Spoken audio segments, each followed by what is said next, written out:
Kembali di Sapa Indonesia Pagi, kita masih bersama ahli hukum pidana Pak Suparji Ahmad dan juga pengacara dari keluarga Yosua, Mas Yonatan Baskoro. Saya ke pertanyaan tadi, Mas Yonatan, ini kan masih terus dibawa ke arah adanya tuduhan pemerkosaan dilakukan oleh almarhum Yosua Huta Barat kepada Ibu Putri Chandrawati.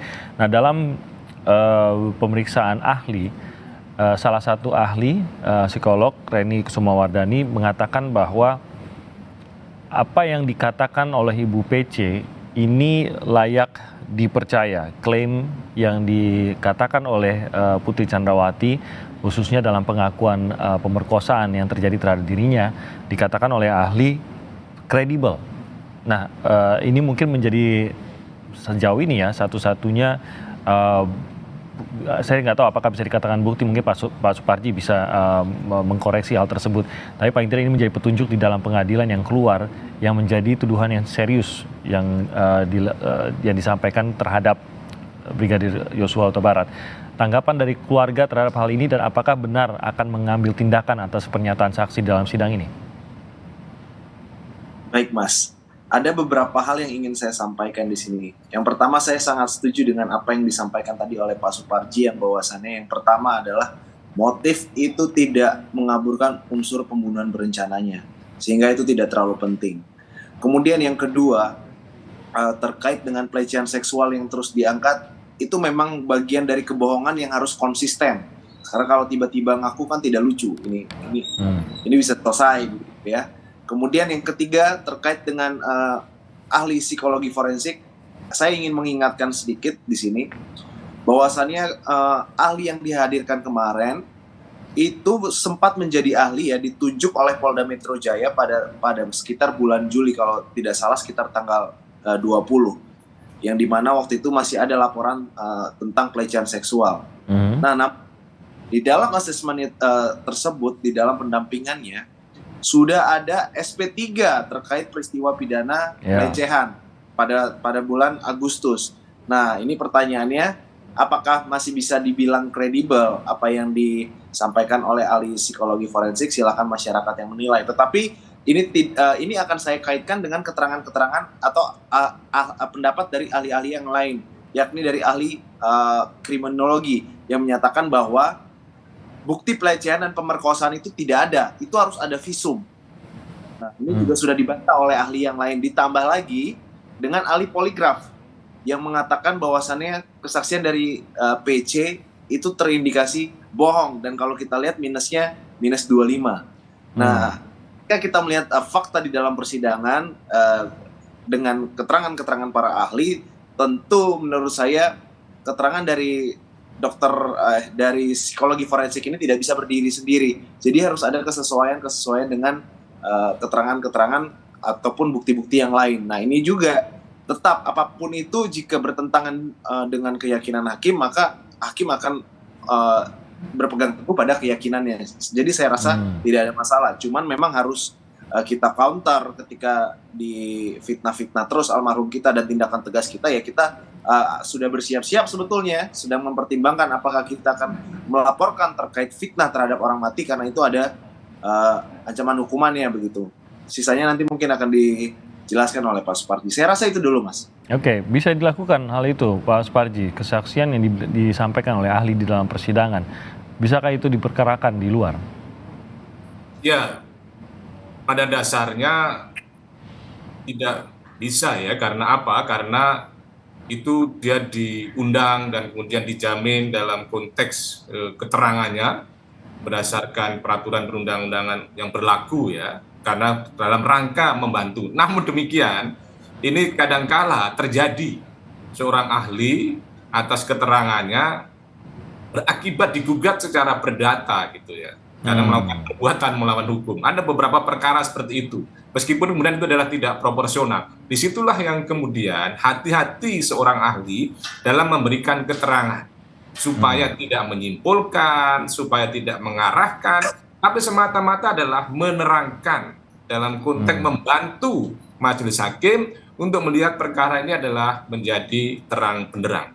Nah, pada sisi yang lain, soal kredibilitas, soal akuntabilitas bahwa suatu keterangan tadi itu kan harus dinilai juga dari rasionalitas apa yang disampaikan.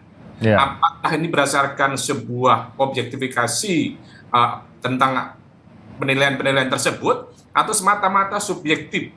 Nah, subjektif tadi ketika kemudian hanya berdiri sendiri, maka menunjukkan adanya subjektivitas. Tetapi kemudian kalau itu tidak bersesuaian dengan ahli yang lain, tidak bersesuaian dengan alat bukti yang lain, maka kan kemudian dipertanyakan objektivitasnya tadi itu, apalagi kemudian kredibilitasnya. Karena poin yang ketiga bahwa itu bukan sebagai sebuah petunjuk, tetapi hanya semata-mata sebuah keterangan. Sekali lagi adalah keterangan yang kemudian bisa diperhatikan oleh majelis hakim atau tidak. Seperti kalau kita mendengarkan suatu keterangan, bisa didengar atau kemudian didengarkan. Didengar itu adalah sesuatu yang alamiah, tetap didengarkan adalah suatu proses yang kemudian membutuhkan pencermatan. Ini khawatir apa yang disampaikan hanya semata-mata didengar, bukan didengarkan. Dengan demikian, ini akan masih dikaitkan dengan alat bukti yang lain. Artinya apa? Bahwa adanya keterangan seorang ahli tidak serta-merta kemudian menjustifikasi narasi yang telah dikembangkan selama ini, atau kemudian sebaliknya menyudutkan atas kebenaran yang berkembang selama ini, gitu Mas. Oke. Kalau keterangan ahli itu bisa ya menjadi alat bukti ya, Mas Suparji ya?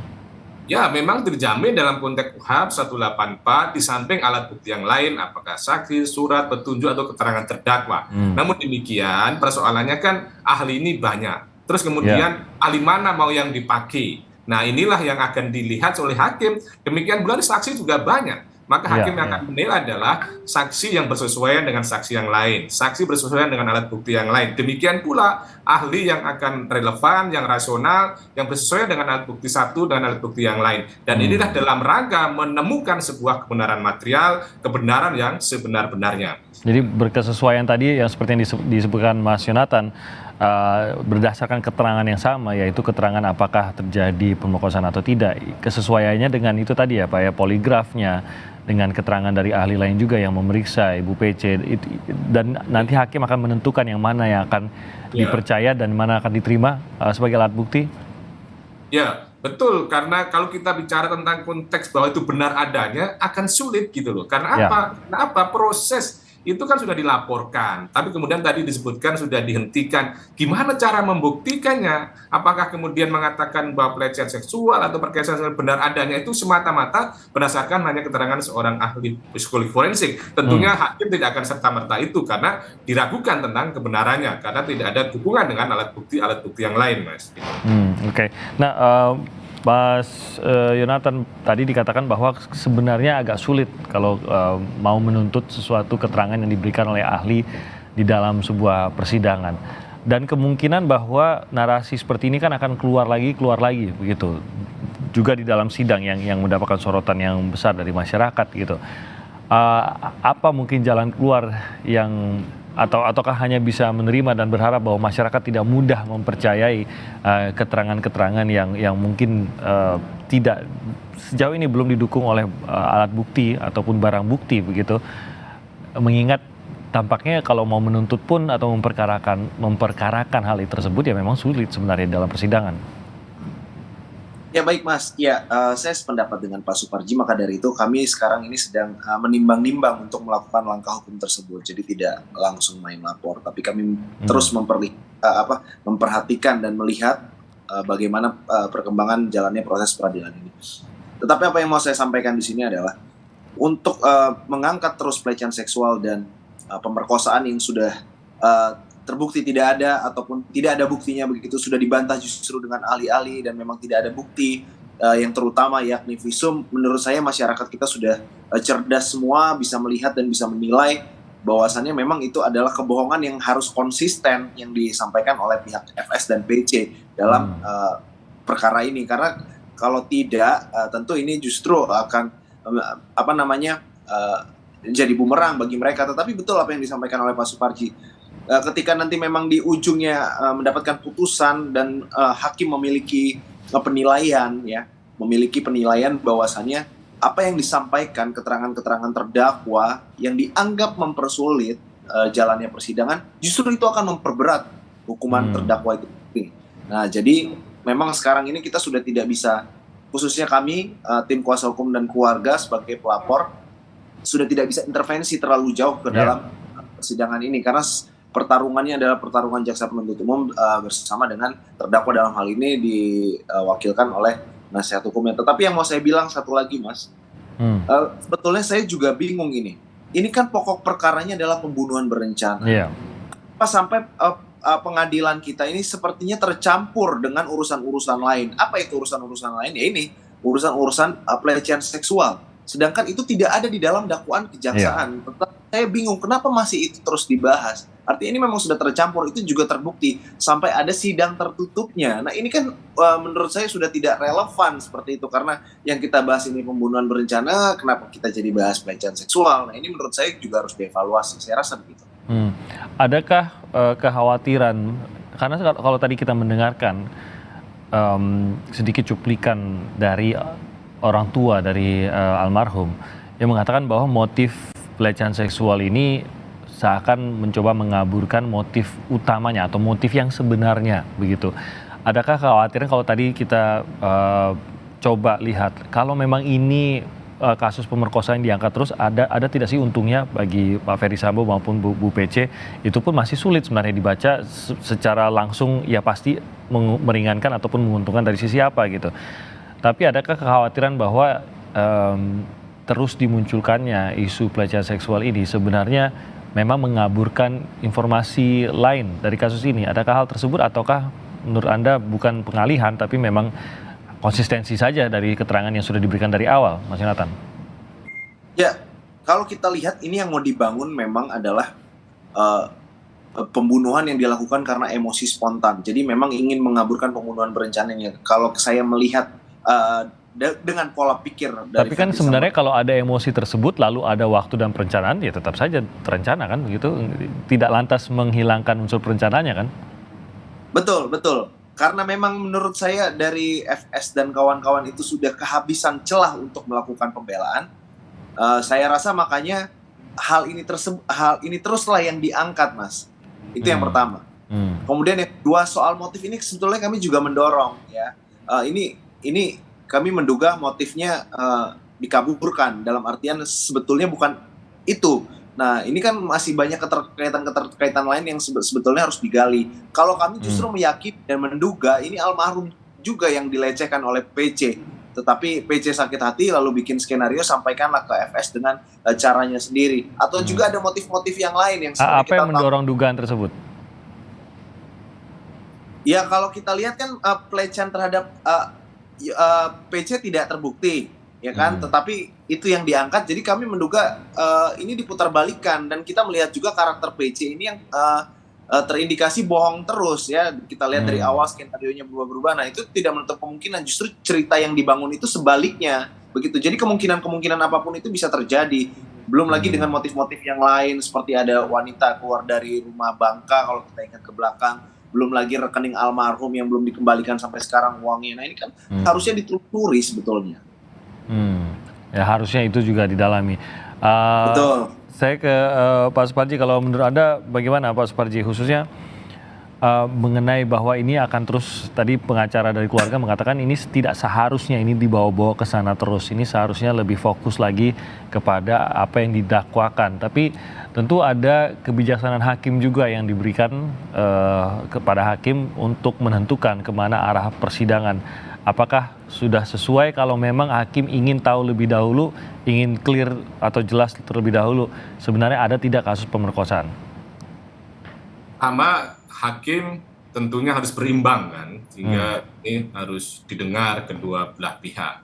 Namun pada sisi lain, yang kedua tentunya hakim tetap akan fokus pada pokok perkara 340 tadi itu yang akan dibuktikan. Namun demikian bisa saja dari salah satu pihak, misalnya dakwa atau penasihat hukum, itu membuat sebuah pembelaan-pembelaan yang diharapkan bisa tentunya ya membebaskan, melepaskan atau meringankan. Dan ini tentunya akan mencederai rasa keadilan kita. Bayangkan 4 terdakwa itu merasa tidak boleh dihukum dengan alasan bahwa dia tidak aktif, bahwa dia tidak terlibat dan sebagainya. Sementara satu terdakwa merasa tidak boleh dihukum karena bahwa yang bersangkutan dalam paksaan, dalam tekanan, ini yang kemudian tentunya akan mencederai rasa keadilan Joshua, rasa keadilan keluarga, dan rasa keadilan masyarakat. Karena faktanya sudah terang benderang bahwa Joshua adalah tewas dan terbunuh. Untuk itu kan tinggal bagaimana misterinya berencana atau tidak berencana. Jadi ini saya kira harapannya betul bahwa fokuslah pada persoalan, fokuslah pada pokok perkara, sehingga kemudian tidak kontraproduktif pada yang bersangkutan karena bisa memberatkan. Dan saya kira Mas Timothy bahwa kebohongan-kebohongan itu memiliki tanggal daluarsa. Sementara kebenaran itu tidak ada tanggal daluarsanya. Dan pada sisi lain ya Mas, bahwa kebenaran yang telanjang itu selalu lebih baik daripada kebohongan dengan pakaian terbaik.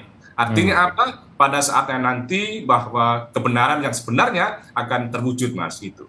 Oke, itu yang diharapkan juga dari yang terjadi dalam persidangan yang masih mencoba menggali kejadian yang sebenarnya, maupun mungkin tidak secara khusus menggali motif, tapi ini juga tampaknya banyak pihak yang mendorong agar motif yang sebenarnya juga bisa diketahui yang akhirnya membawa pada kematian dari Brigadir Joshua.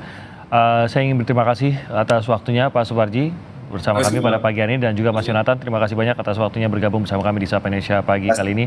Kita akan terus ikuti bagaimana kelangsungan dari sidang-sidang yang masih akan berlanjut dalam pekan-pekan ke depan. Salam sehat untuk Pak Suparji dan juga Mas Yonatan. Selamat pagi. Pak Suparji.